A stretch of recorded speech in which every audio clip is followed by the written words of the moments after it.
ये वो कार्यालय था जहां मेरे पिता ने यहां से नई पार्टी की उन्होंने शुरुआत की। लंबे समय तक यहां पर रहकर उन्होंने बिहार को विकास की राह पर आगे लेकर जाने की सोच के साथ कार्य किया। उनके जाने के बाद जिस तरीके से इस कार्यालय को हम लोगों से छीना गया, हम लोगों से लिया गया, बहरहाल सरकारी व्यवस्था है ये, इस पे किसी का अधिकार नहीं है। पर ऐसे में आज मुझे खुशी इस बात की है कि जहां पे कभी मेरे पिता बैठकर कार्य करते थे, आज पुनः वहीं पर बैठकर उन्हीं के सोच, उन्हीं के विचारों को आगे लेकर जाने का सौभाग्य मुझे, मेरे पार्टी के हर एक नेता, हर एक कार्यकर्ता को प्राप्त हुआ है। मैं मानता हूं कि उनके जितने अधूरे सपने हैं, इस कार्यालय में रहकर उनके हर एक सपने को पूरा करने के लक्ष्य के साथ हमारी पार्टी का हर एक नेता, हर एक कार्यकर्ता काम करने का प्रयास करेगा। आने वाले समय में विधानसभा का चुनाव भी है, तो उसको लेकर कैसे तैयारी? देखिए, बिल्कुल, और विधानसभा के चुनाव के मद्देनजर ही हम लोगों को जरूरत थी एक व्यवस्था की। पार्टी के 5 सांसद हैं। झारखंड में भी पार्टी को जीत हासिल हुई, वहां पर भी एक सीट पर हम लोग चुनाव लड़ रहे थे। 100% स्ट्राइक रेट हम लोग का झारखंड में भी रहा है। ऐसे में विधानसभा में भी लोक जनशक्ति पार्टी रामविलास का प्रदर्शन उतना ही खूबसूरत रहे, उतना ही मजबूत रहे। इसके लिए जरूरत थी एक विधिवत व्यवस्था के साथ हम सब कार्य कर सकें। आप सब जानते थे कि अभी तक मेरे निजी आवास पर ही हम लोगों ने कार्यालय की व्यवस्था बनाई हुई थी। पर आज मैं मानता हूं कि जब ये कार्यालय हम लोग को मिला है, पार्टी के तमाम हमारे साथी भी इसको लेके काफी उत्साहित हैं। लक्ष्य अब 2025 का ही है। 2025 में एनडीए गठबंधन की मजबूत जीत हो, बड़े लक्ष्य की ओर हम लोग अग्रसर होने का लक्ष्य हम लोगों ने रखा है। 225 से ज्यादा सीटें जीतकर इस बार एनडीए बिहार में सरकार बनाए, इस लक्ष्य के साथ आगे बढ़ने का हम लोग काम कर रहे हैं। मुझे लगता है उसमें ये कार्यालय हम लोग के लिए हमेशा से शुभ रहा है। पापा का आशीर्वाद इस कार्यालय पर है। मैं मानता हूं हम लोग उस लक्ष्य में भी सफल होंगे। लेकिन तेजस्वी यादव वो तो कह रहे हैं कि 2025 में हमारी सरकार महागठबंधन, इंडिया गठबंधन। देखिए, अब रहने दीजिए अब उनकी बातों को, अब बहुत हो गया। अब कितनी बार लोकसभा में भी उन्होंने दावे किए, तब भी हम कहते रहे।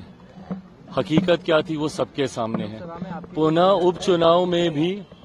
उपचुनाव में भी उनके दावे यही थे, बड़े बड़े दावे किए गए थे। उपचुनाव में भी हम लोग का 100% स्ट्राइक रेट रहा।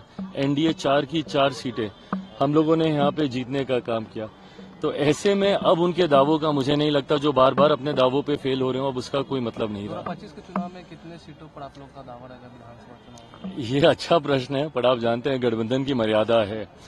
मैं मर्यादा को तोड़ूंगा अगर कोई भी संख्या, कोई भी विषय आप लोगों के साथ मैं पहले साझा करूं और गठबंधन के भीतर बाद में बात करूं।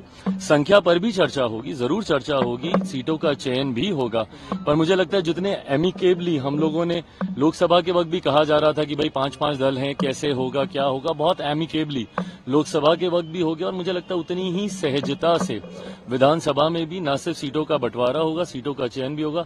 हर पार्टी एक लक्ष्य की ओर अग्रसर हो रही है, जो भी एनडीए गठबंधन में है, कि एनडीए की मजबूत सरकार बनानी है, प्रधानमंत्री नरेंद्र मोदी जी की सोच वाली सरकार बनानी है।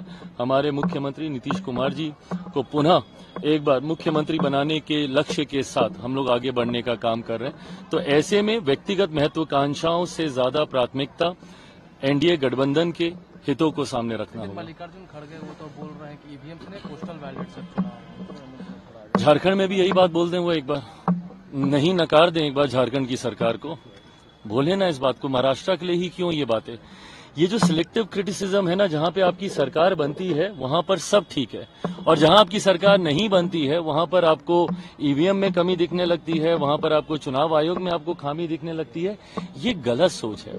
या तो आप नकार दीजिए और आप पहले ही बोल दीजिए चुनाव से पहले, फिर क्यों आप इतने बड़े बड़े दावे करते हैं? अभी देखिएगा, अभी बिहार विधानसभा का चुनाव आएगा, हम लोग 225 बोल रहे हैं तो ये लोग 230-35 ही बोलेंगे, उससे कम तो ये लोग नहीं बोलने वाले। क्यों दावे कर रहे हैं? अभी से घोषित कर दीजिए ना कि भैया अगर ईवीएम से चुनाव होगा तो ना राजद चुनाव लड़ेगी, ना कांग्रेस चुनाव लड़ेगी, बोल दीजिए।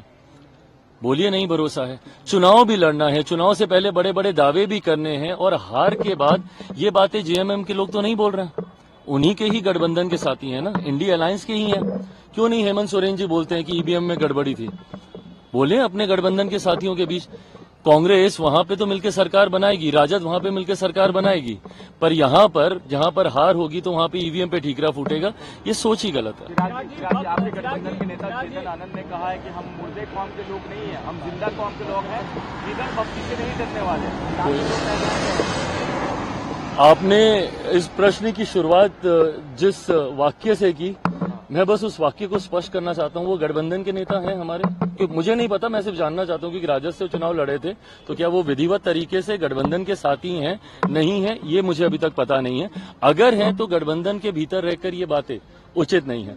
उनके गठबंधन के, हमारे गठबंधन के घटक दल का कोई उनकी पार्टी से नेता बोलेगा तो मैं जरूर जवाब दूंगा। अपना रुख साफ करे और बिल जो आया है उस पर जो है ये वापस ले। जेपीसी का गठन हुआ, विपक्ष के लोगों की मांग थी कि जो बिल आया है वक्फ बोर्ड से जुड़ा हुआ, उसको लेकर एक कमेटी का गठन होना चाहिए। उन्होंने तो जेपीसी की भी मांग नहीं की थी, ये तो हमारी सरकार की सोच रही है।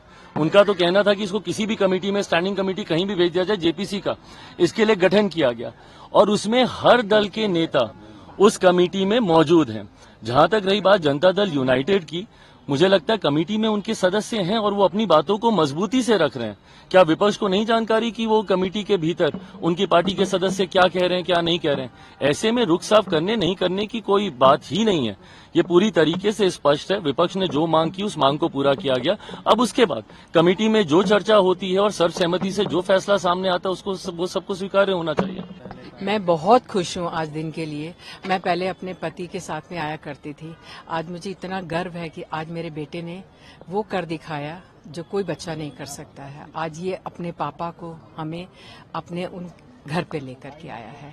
मेरे देवर ने तो मुझे आने ही नहीं दिया, हमें 4 साल में हमें आने ही नहीं दिया है पारस जी ने, लेकिन मेरे बेटे ने वो सब कर दिखाया और बहुत गर्व है और बहुत खुशी है। गृह प्रदेश से आने वाले समय में चुनाव भी हो रहा है तो उसको लेकर भी बहुत आगे जाएगा, बहुत बहुत अच्छा रहेगा। क्या चाहते हैं चिराग पासवान जी 2025 में सीएम का फेस हो एनडीए?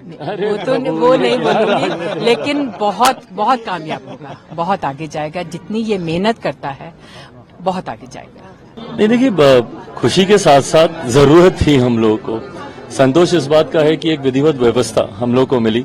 आगे विधानसभा का चुनाव है, बड़े लक्ष्य की ओर हम लोग अग्रसर हो रहे हैं। ऐसे में मैं मानता हूं कि उस लक्ष्य को पूरा करने के लिए ये कार्यालय हम लोग के लिए शुभ साबित होगा। पापा का आशीर्वाद है यहाँ पर। रामविलास जी थे तो वहाँ थे, उनके साथ यहाँ आते थे, तो कितनी यादें इस कार्यालय से? बहुत सारी यादें, बट हाँ, सरकारी व्यवस्था है, इस पे कोई निजी अधिकार नहीं हो सकता, बट वो यादें तो हैं ही उनके साथ जुड़ी हुई। आने वाले समय में 2025 का चुनाव है तो उसको लेकर किस तरह की आप लोगों की तैयारियां होगी और कितने सीटों पर आप लोग की?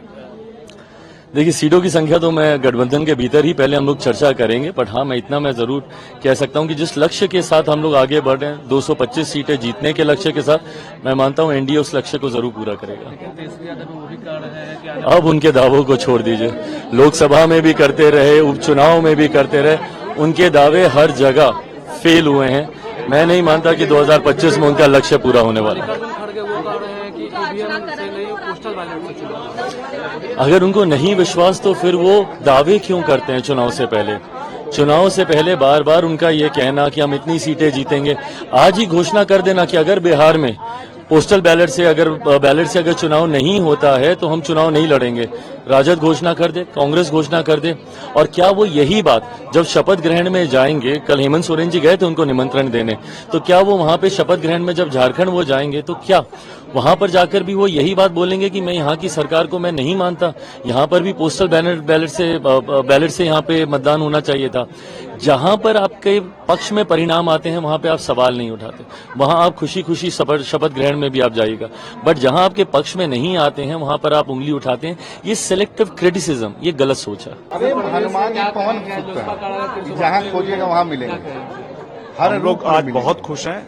5 सांसद जीत के आने के बाद हम लोग को भी एक कार्यालय की व्यवस्था चाहिए थी, और इसलिए भी क्योंकि अभी जो बिहार विधानसभा चुनाव 2025 के होंगे उसके मद्देनजर भी एक कार्यालय से बहुत सारे चुनाव के कार्य हो सकते थे, इसकी बहुत जरूरत थी। और साथ में ये भावुक क्षण भी है ये कार्यालय जब हम लोगों से छीन गया था 3 साल पहले, उसके बाद से जब आज वापस मिला है पूरे परिवार के साथ, जब हम लोग कार्यालय में घर में प्रवेश कर रहे हैं तो हम लोग के लिए भावुक क्षण है। बहुत खुशी है। इस कार्यालय से हम राजनीतिक शुरुआत किए थे, बीच में कार्यालय हम लोग से दूर था। ईश्वर की कृपा, हमारे संस्थापक की आशीर्वाद से कार्यालय मिला और सब कुछ वो मिल रहा है जो हम लोगों के संस्थापक ने हम लोग के बारे में सोचा था। उनके आशीर्वाद से सब हो रहा है। आने वाले चुनाव में फिर से बहुत बढ़िया रहेगा।